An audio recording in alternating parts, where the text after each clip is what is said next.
everybody, and welcome to the Dev Morning Show at Night. My name is Cassidy, and I am here with my wonderful, as always, co-host, Zach. Hey, Zach. Hey, Cass. Are you enjoying the winter wonderland that is outside right now?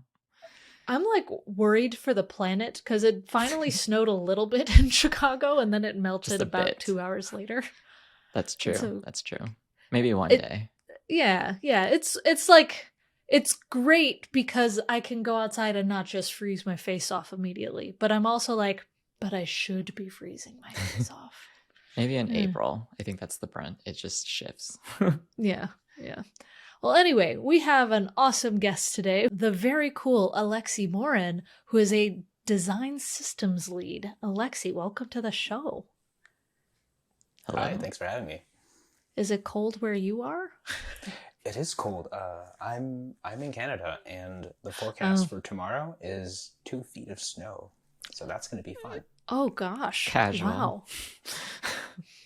Classic Canada with all of their syrup. Maybe we won't moose. complain. Yeah. But yeah, and a design system lead. I think you might be our first full-time designer on the show. Ooh, exciting. Yeah. Fun. Very, very special. What are you working on right now?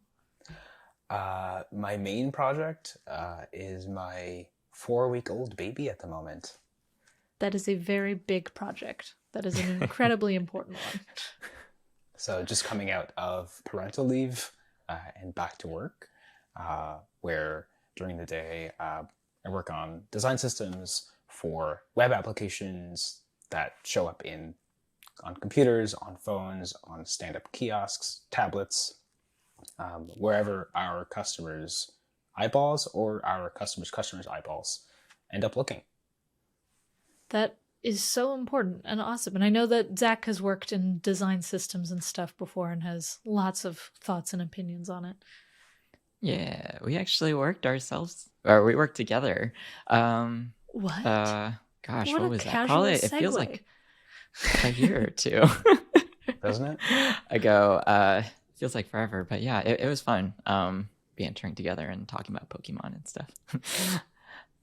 Ooh, but things only. Yes, exactly.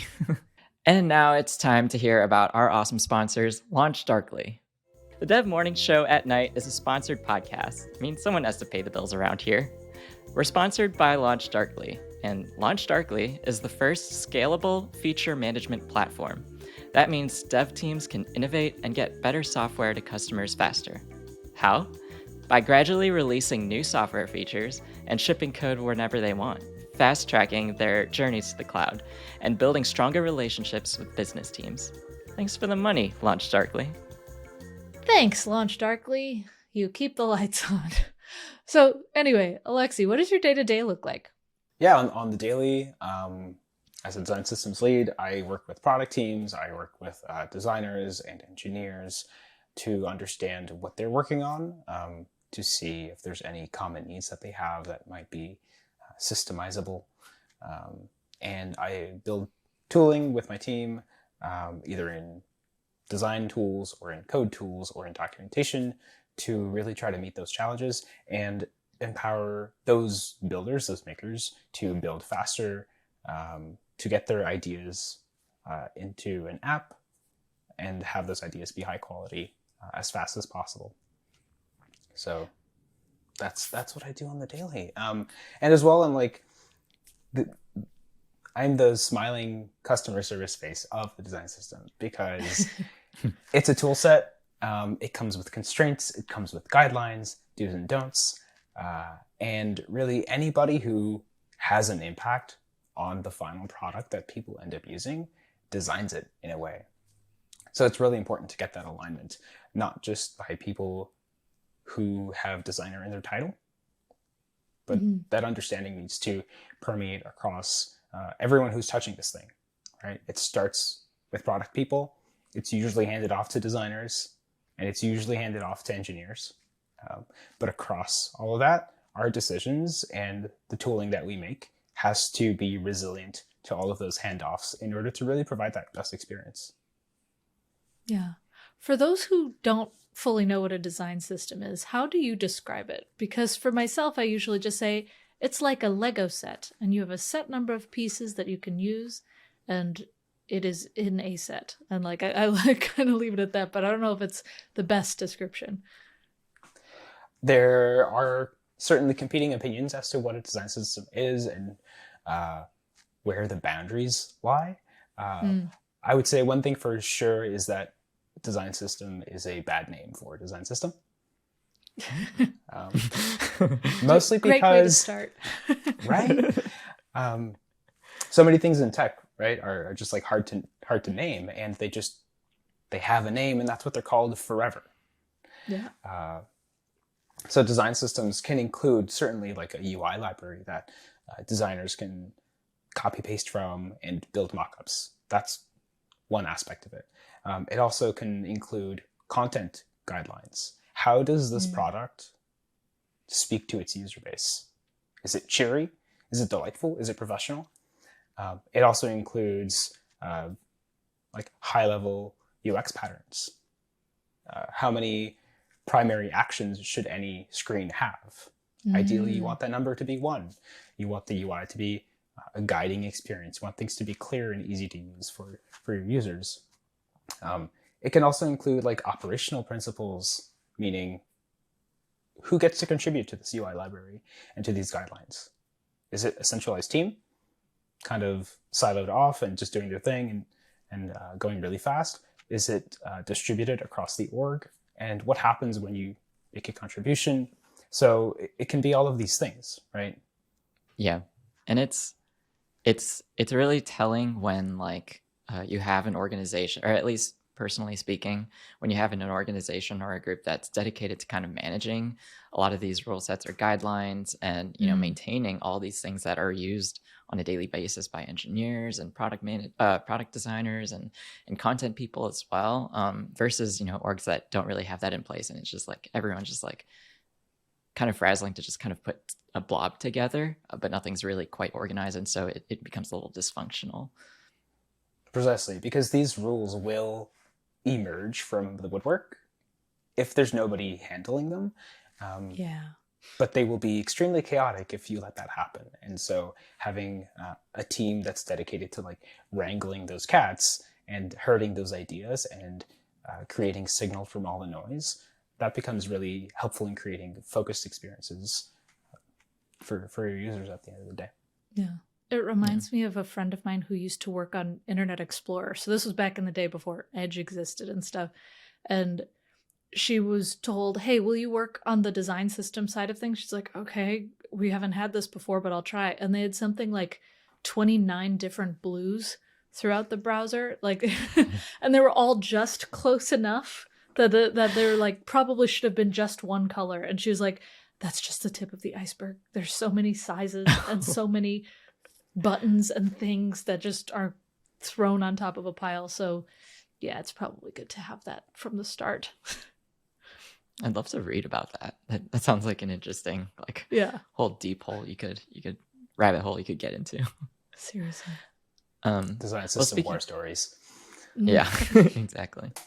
So, with your day-to-day, what kind of tools are you using?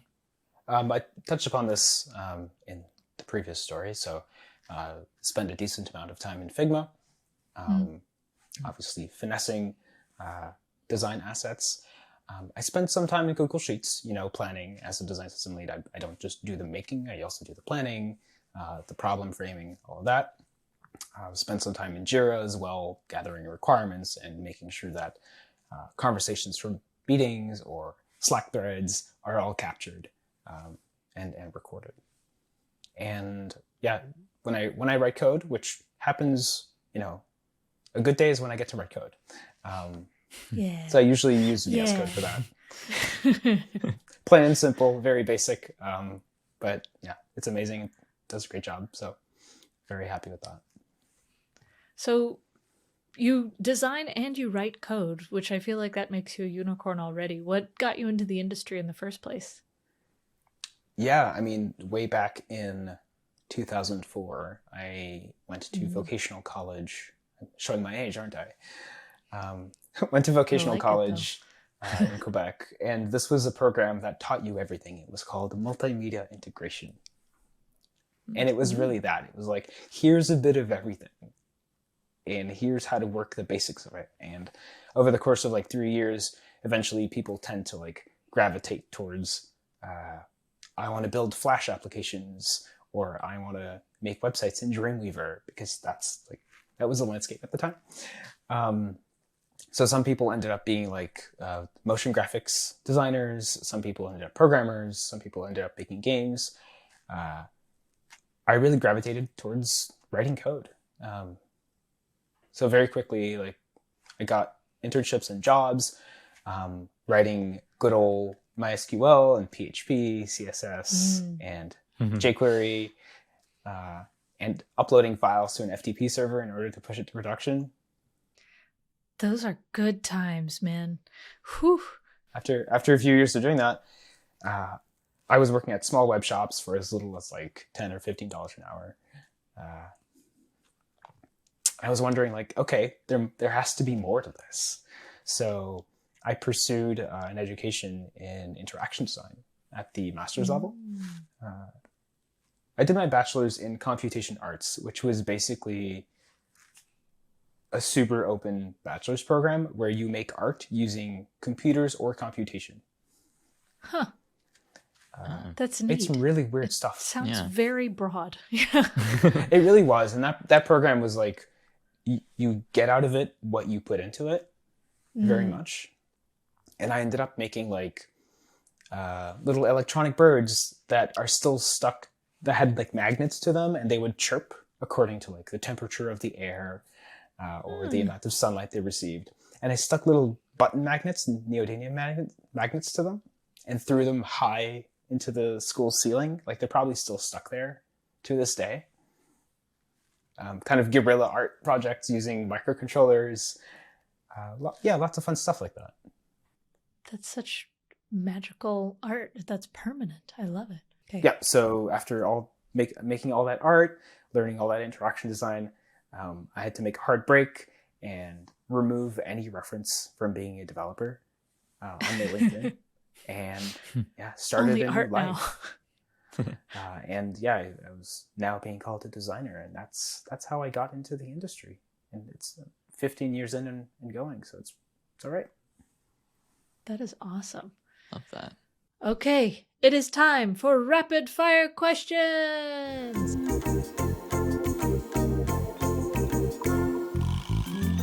We're going to ask you questions rapidly. And the first one is, we've all got domain names and project ideas and stuff that we're squatting on. What's one of yours? Ooh, I've been a good boy with regards to buying extraneous domains. Good for you. Yeah. I do have a redirect to my personal website. So you can go, I have an Indian domain, so you can go to aleximor.in. Oh, that's cool. That's pretty cool. Nice. That's just a redirect at the moment. But it's otherwise, I've been putting out like a few side projects over the years. My latest one was like a Figma plugin that allows you to check like crypto prices. That was done in like 3 days.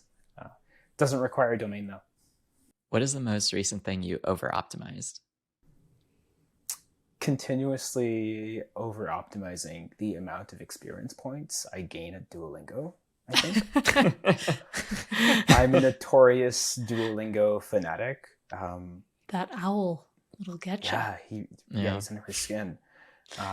Currently running a 2,042-day streak at Duolingo, which is more than 5 years. Oh, wow. In what language? A few. So I've lived in a few places, and every time I've lived in a new place, I would always try to like learn the local language, just give it a good shot, right? Without any like I don't need to be perfect or fluent or write an academic paper, just like try. So I've done some in German, I've done some in Chinese, and I'm currently doing Japanese.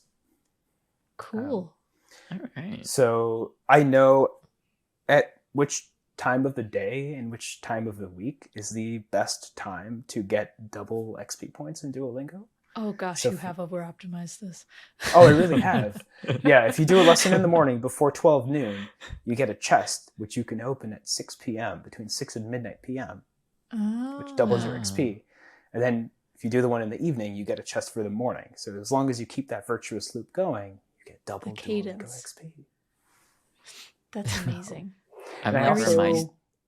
Go ahead.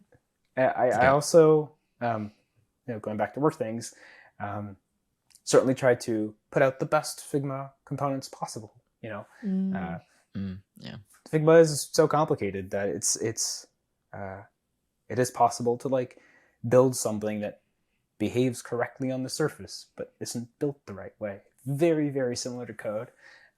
So I'm very sensitive to that stuff and like having the least number of layers possible and have every layer be named and every value point back to a Wow. design token.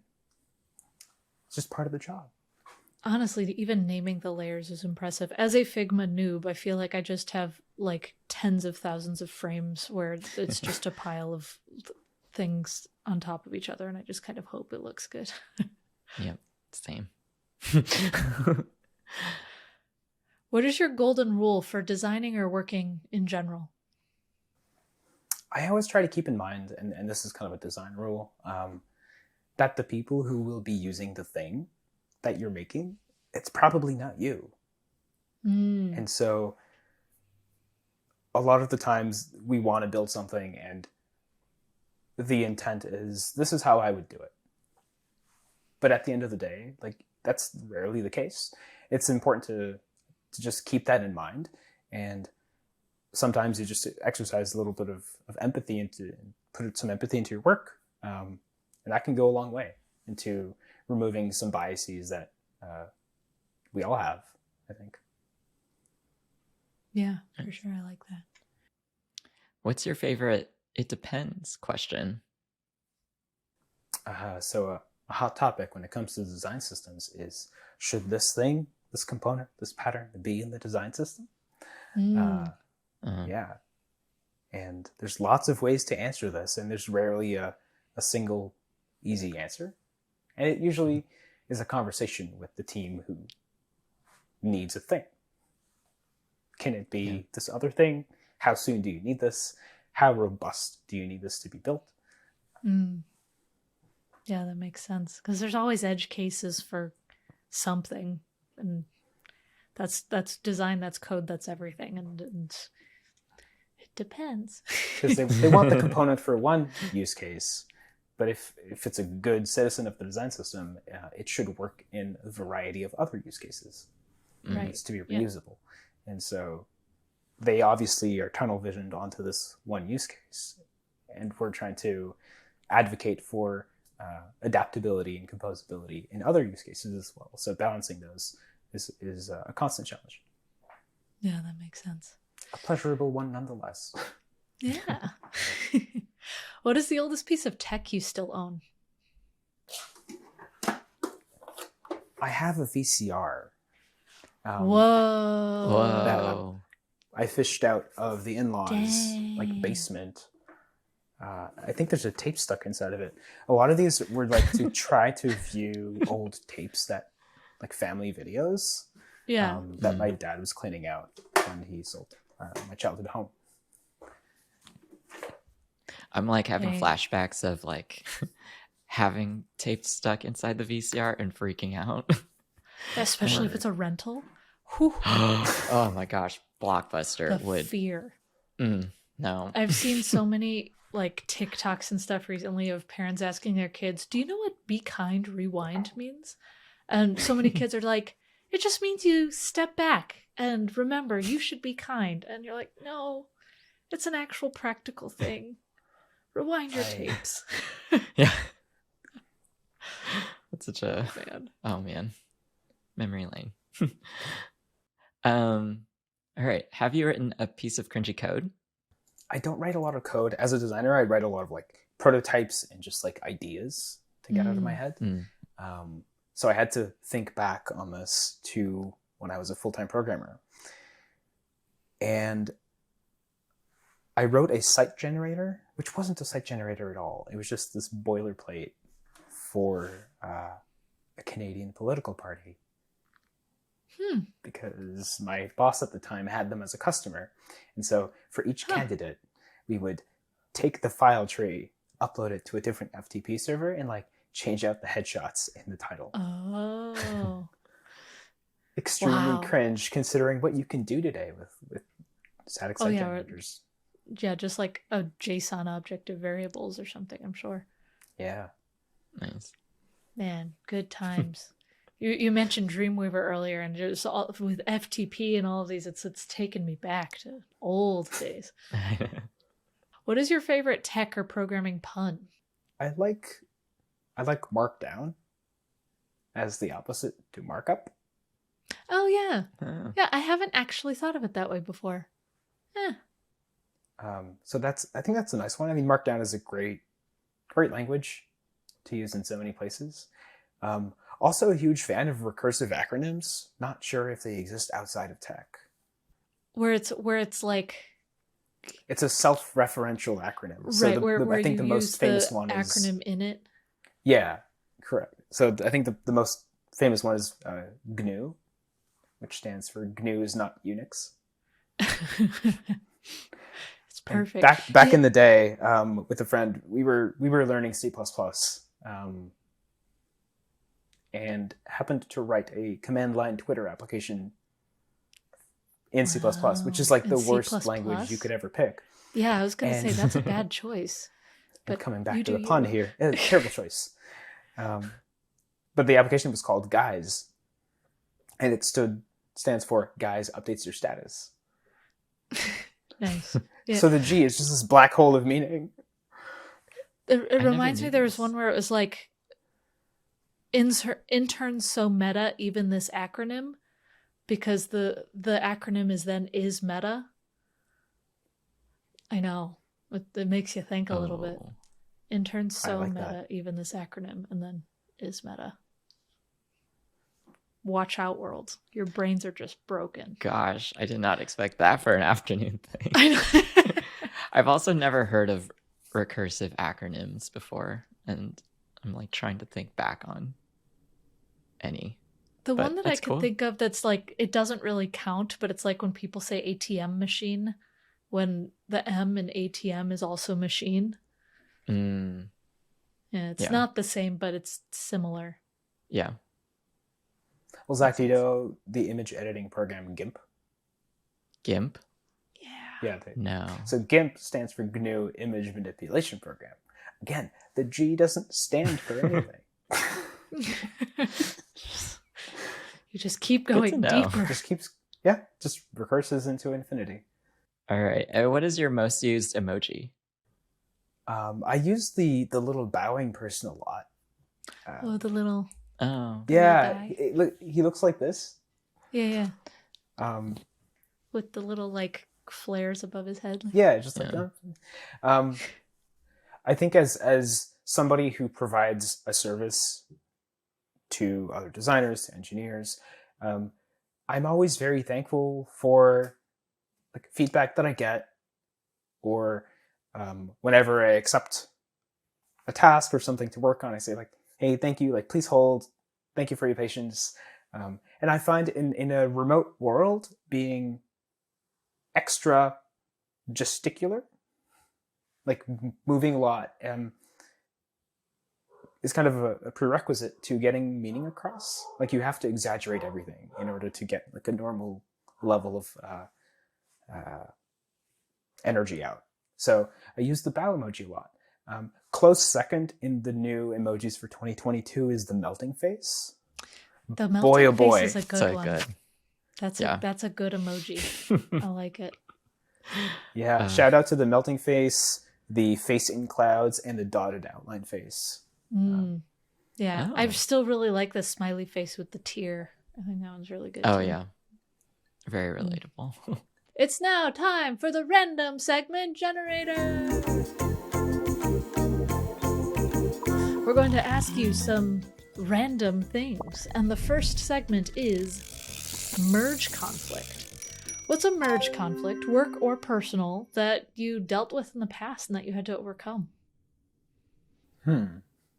this is a tough one to answer as a designer. I would say, so I'm going to throw a curveball at this. Figma has branching, and Figma has merge conflicts now. Ooh. Yeah. Blessing and a curse. Design systems tend to be very large files. And so even though we try to abide by like single responsibility and one branch per change, sometimes those merge conflicts are pretty gnarly to handle, especially on large files. And sometimes Figma's not the best at like showing you what's different, because obviously a diff in code is a diff in code, but a diff in Figma could be so many things. It could be, well, this exact thing just moved, but it looks the same. Or the layers changed, or the names of the layers are different, or so many things are like non-visual as well. So those are pretty tricky to handle, especially in large files. I didn't think of it that way. It reminds me of like game development merge conflicts. I haven't really worked with Unity much, but I've heard so many horror stories of just like you change one thing and it changes everything, and it gets a little gross. It also reminds me of that one tool, I think it's called Abstract, which was built on the model of like branching for designs, but it was so, at least for me, just like super confusing. And thinking about like that whole model for like design and change management is just, it's a very tricky problem. I would not want to be the person working on that stuff, but important nonetheless. All right, our next segment we've got is, what are you proud of? So what is something that you designed or created recently that you want to share, or that you're super proud of? Yeah, so in 2021, I organized an international design conference. So I wasn't the instigator of this design conference. Rather, it's a design conference that moves around the world and has been ping-ponging between the US and Europe. And the conference was going to be in Montreal back when we secured the bid. And then COVID happened, and we had to like pivot to an online conference. And this was the first time this conference had gone online. So the conference is called Interaction 21 because it happened in 2021. And it's part of the Interaction Design Association's greater series of conferences. So this year, 23 is happening. It's happening in Zurich. And it'll be the first time post-pandemic that we're all getting together physically for that conference. So yeah, there was about 1,000 attendees. And because it was global, it ran on 3 times 24 hours to cover all time zones equally and to like give equal attention to all time zones. That is such a big effort project to do, because like in-person conferences, yes, they're a pain, but virtual ones too, you've got to again handle the whole world and make sure that things are staying online and make sure things are being produced and working steadily as people are watching and stuff. That's amazing. That's a big effort. If you're interested, the entirety of all the talks are available for free online at 21.ixta.org. Ooh, yes, please. Very cool. That's a website I coded along with some friends. Nice. That was a great time. That was super fun. No cringy code in sight, I'm sure. Does using Google Sheets as a database cringy? No. And I feel strongly about that. I feel like we have gatekept databases too much, and we need to let people use things like Excel if it works well. And that rhymes. What a day. Nice. Use Excel if it works well. Okay, and finally, it is the Mild Panic Trivia Fun Game. We have 10 seconds each to ask someone a question or compliment them. Zach, you will do Alexi. Alexi, you'll do me, and then I will do Zach. Zach, go. All right, Alexi, what is your favorite starter Pokemon in the entire Pokemon universe? Oh, wow. In the entire universe? Yes.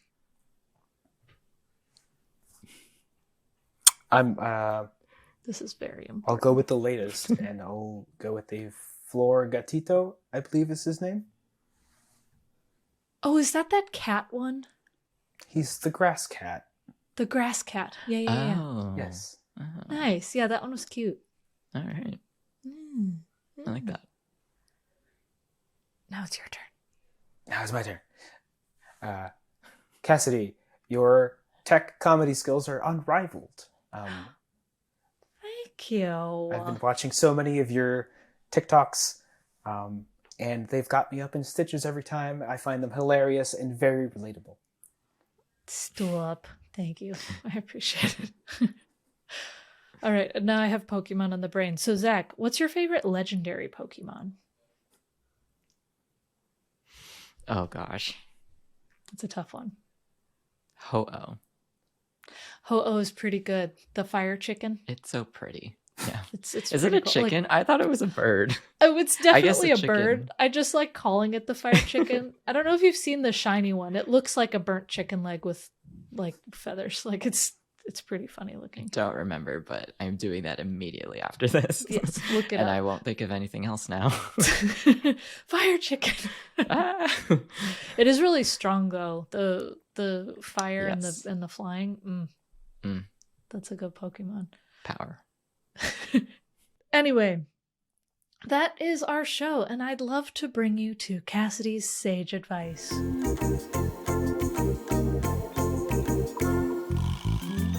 Because I'm Cassidy, and I have sage advice for you.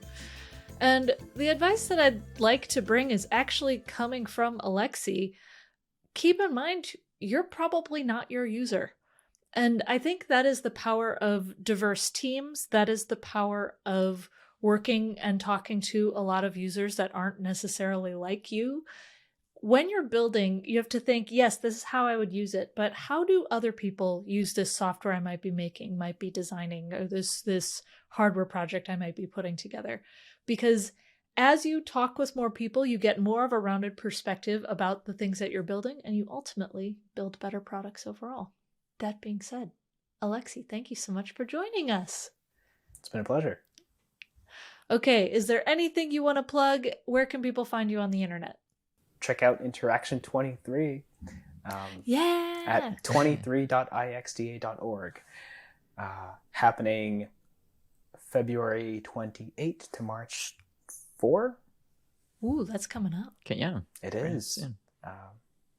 And you can find me on Twitter on the Bird application at the Alexis Morin. That's ALEXIS Morin, where I retweet a lot of hot takes about design systems and use it as a public customer service forum. As one does. And once again, because making podcasts is expensive, this show is brought to you by Launch Darkly. Launch Darkly toggles peaks of 20 trillion feature flags each day, and that number continues to grow, and you should use them. You can head over to launchdarkly.com and learn about how. Thank you for making this show possible, Launch Darkly. I've been Cassidy Williams. You can find me at Cassidoo, CASSIDOO, on most things, and I'm CTO over at Contenda. And I'm Zach, and I'm a dev rel at Arrive, and you can find me on Twitter at Zach Plata. Thank you for tuning into the Dev Morning Show at night. Make sure you head over to our YouTube channel where you can like and subscribe. You can also listen to the audio version of this wherever you get your podcasts.